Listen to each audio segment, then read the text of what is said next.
শাসনাধীষ্ঠ যিবিলাক আছিলে তেওঁলোকৰ তত্ত্বাৱধানত তেওঁলোকে কৰা যিটো তেওঁলোকে ইয়াত উদগনি দিছিলে এনেধৰণে গুৱাহাটী এটা চাৰিওফালে ওলাই গৈছিলে।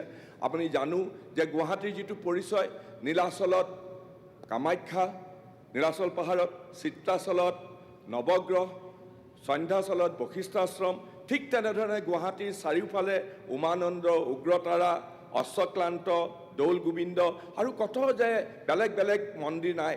গুৱাহাটী হ'ল গোটেই অসমৰ উত্তৰ পূৰ্বাঞ্চলৰ আৰু ভাৰতৰ শাক্ত, শৈৱ, জ্যোতিষ এইবিলাকৰ আৰু শাক্ত, শৈৱ, তন্ত্ৰ আৰু জ্যোতিষৰ স্নায়ু কেন্দ্ৰ আছিলে। গতিকে গুৱাহাটীৰ যিটো চৰিত্ৰগত যিটো বৈশিষ্ট্য, সেই বৈশিষ্ট্যত আমি সদায় উদগনি জনাব লাগিব আৰু গুৱাহাটীৰ যিটো চাৰিত্ৰিক বৈশিষ্ট্য তাক আমি দাঙি ধৰিব লাগিব। মই এইখিনি কথা এইকাৰণে কৈছোঁ, এতিয়া আমাৰ মাননীয় মুখ্যমন্ত্ৰীদেৱৰ প্ৰচেষ্টাত গুৱাহাটীৰ পৰিসৰ বৃদ্ধি হৈছে। আজি যলৈকে যাওঁ, আজি বেলেগ বেলেগ ধৰণৰ নিৰ্মাণ কাৰ্য হৈছে, নতুন নতুন ফ্লাইঅভাৰ হৈছে, সৌন্দৰ্যবৰ্ধন হৈছে, আমাৰ সুউচ্চ গগনচুম্বী অট্টালিকাবিলাক হৈছে।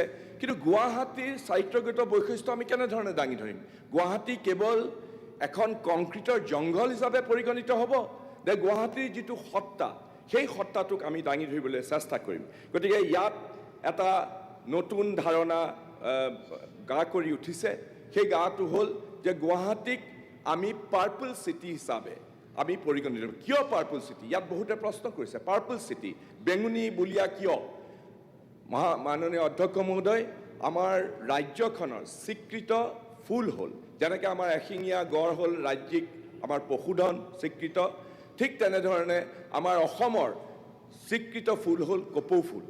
কপৌ ফুলৰ যিটো প্ৰজাতি অসমত পায়, সেই প্ৰজাতিটো ঠিক অন্যত নাপাব পাৰে, আৰু সেইটো হ'ল ৰিংকো ষ্টাইলিছ ৰেটুচা বুলি কয় যিটো কপৌ ফুল।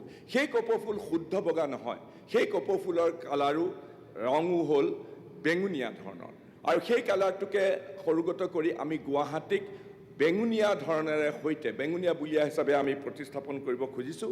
কিন্তু মাননীয় অধ্যক্ষ মহোদয়, গুৱাহাটীক বেঙুনীয়া ৰঙে কেনেকৈ ৰক্ষা কৰিছিলে সেইটো ইতিহাসত লিপিবদ্ধ আছে। শৰাইঘাটৰ যুদ্ধৰ আগে আগে আহোম নৌসেনাই যিবিলাক নাও নিৰ্মাণ কৰিছিলে, স্বৰ্গদেউ প্ৰতাপ সিংহই আহোমৰ নৌসেনাক সজাই পৰাইছিলে, আৰু তেতিয়াই মিৰ্জুমলাৰ আক্ৰমণৰ পিছতো আহোম নৌসেনা যেতিয়া প্ৰতিপক্ষক মোগলৰ আক্ৰমণ প্ৰতিহত কৰিবৰ কাৰণে যিবিলাক নাও ব্যৱহাৰ কৰিছিলে, প্ৰত্যেকখন নাৱেই আজাৰ গছৰ কাঠেৰে নিৰ্মিত আছে।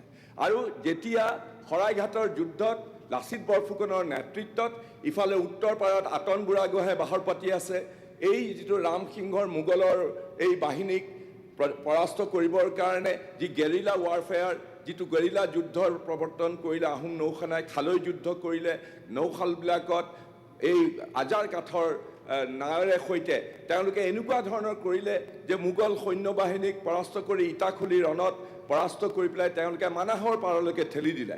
কিন্তু এই আজাৰ গছ যিটো আমাৰ গুৱাহাটীৰ চাৰিওফালে, মধ্য অসমত এই পাহাৰৰ চাৰিওফালে আজাৰ গছ আছিলে, হাজাৰ হাজাৰ নাও প্ৰস্তুত কৰিবৰ কাৰণে আজাৰৰ কাঠ ব্যৱহাৰ কৰা হৈছিলে। আৰু অধ্যক্ষ মহোদয়, আজাৰ গছ আমাৰ থলুৱা প্ৰজাতিৰ গছ। আজাৰ গছৰ আটাইতকৈ ডাঙৰ গুণ আছে যে মাটি খামুচি মাৰি ধৰিব পাৰে, আৰু আজাৰ গছৰ পাতৰ ঔষধীয় গুণো আছে। আজাৰ গছৰ ফুলো বেঙুনীয়া। সেইকাৰণে মই ক'ব খুজিছোঁ যে আমি আজি গুৱাহাটীক কি বুলি প্ৰতিষ্ঠা কৰিম? আমি গুৱাহাটীৰ চাৰিত্ৰিক বৈশিষ্ট্য যদি আমি বিচাৰোঁ, তেতিয়াহ'লে আমি গুৱাহাটীক কেনেকৈ আমি প্ৰতিষ্ঠা কৰিম? গেলা বোকাপানী, প্লাষ্টিক পলিথিনেৰে ভৰ্তি, বানপানী সিক্ত এখন কেহেৰাজ বৰণীয়া আমি কংক্ৰিটৰ জংঘল হিচাপে গুৱাহাটীক প্ৰতিষ্ঠিত কৰিম, নে আমি ঠিক ৰৌদ্ৰোজ্জ্বল পুৱাৰ দৰে এক উদ্যমিতাৰে সৈতে আমি আশাসুদীয়া উদ্যম আৰু অনাদিকালৰে পৰা যুগে যুগে গুৱাহাটী যেনেধৰণে পৰিচিত হৈ আছে নিজৰ সত্তাৰে সৈতে, আৰু সেই সত্তাৰে সৈতে আমি গুৱাহাটীৰ চাৰিত্ৰিক বৈশিষ্ট্য দাঙি ধৰিবৰ কাৰণে আমি যিটো বেঙুনী বুলীয়া ৰঙৰ এই যিটো আৰম্ভ কৰিব খুজিছোঁ, এইটো কেৱল বেঙুনীয়া এটা ৰং নহয়, এইটো হ'ল এটা নতুন উদ্যম, এইটো এটা নতুন আকাংক্ষা, আৰু গুৱাহাটীক সৰ্বান্তকৰণে বাসযোগ্য এক মহানগৰী হিচাপে প্ৰতিষ্ঠিত কৰিবৰ বাবে আমি চেষ্টা কৰাটো উচিত বুলি ভাবি পেলাই মই মাননীয় মন্ত্ৰী ডাঙৰীয়াৰ দৃষ্টি আকৰ্ষণ কৰিলোঁ। মাননীয় অধ্যক্ষ মহোদয়, আমাৰ বিধায়ক মহোদয় এক কথা এটা কৈছে, বিধায়ক মহোদয়ে আমাৰ সমষ্টি ডিমৰীয়াৰ যি যোৰাবাটৰ কথা আনিছে তাৰ বাবে তেখেতক আমি ধন্যবাদ জনাইছোঁ। এতিয়া গৃহ নিৰ্মাণ নগৰ পৰিক্ৰমা বিভাগৰ মন্ত্ৰীয়ে উত্তৰ দিব। মাননীয় অধ্যক্ষ মহোদয়, মই মাননীয় বিধায়ক শ্ৰী প্ৰদ্যুৎ বৰদলৈ ডাঙৰীয়া গুৱাহাটী মহানগৰ পাৰ্পল চিটিৰ ধাৰণা এক সুপৰিকল্পিত নগৰ বিকাশৰ দিশত চৰকাৰে গ্ৰহণ কৰিবলগীয়া পদক্ষেপসমূহৰ বিষয়ে সদনত অৱগত কৰা। এই আলোচনাৰ হাত ধৰি মই ক'ব বিচাৰিছোঁ যে গুৱাহাটী পৌৰ নিগমে সিদ্ধান্ত লৈছিলে যে গুৱাহাটী চহৰক বেগুনীয়া চহৰ হিচাপে আমি আগবঢ়াব পাৰোঁ আৰু এইকাৰণে বেগুনীয়া চহৰৰ ধাৰণা সন্দৰ্ভত লাভ কৰা জাননী সন্দৰ্ভত মই ক'ব খুজিছোঁ যে ৰাজ্যখনৰ চহকী সাংস্কৃতিক পৰিচয় আৰু ঐতিহ্যৰ প্ৰতীক হিচাপে পৰিগণিত অসমৰ ৰাজ্যিক ফুল কপৌফুলক পাতল ৰেঙুনীয়া ৰংটোক বিবেচনা কৰি গুৱাহাটীক ৰেঙুনীয়া চহৰ বা পাৰ্পল চিটি ৰূপে গঢ় দিয়াৰ বাবে গুৱাহাটী পৌৰ নিগমে এক পদক্ষেপ গ্ৰহণ কৰিছে।